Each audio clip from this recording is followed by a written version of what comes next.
all about should media social sites be regulated by the government? Good afternoon, everyone. I believe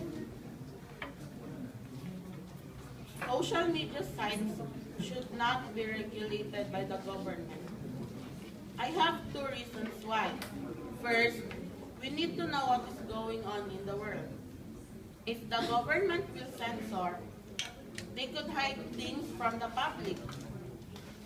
In doing this, they would have too much power over us and do whatever they want to do, and we cannot let them do this. Because we live in a free society and should not be taken away from us. So the second reason is that would be bias and propaganda. When media is censored, it can be easily be used to manipulate the public. Bias because it is controlled by the government. Thus, with these two reasons, let me say this.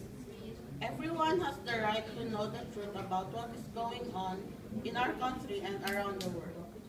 So the first reason is we need to know what is going on in the world, and second is that would be bias and propaganda.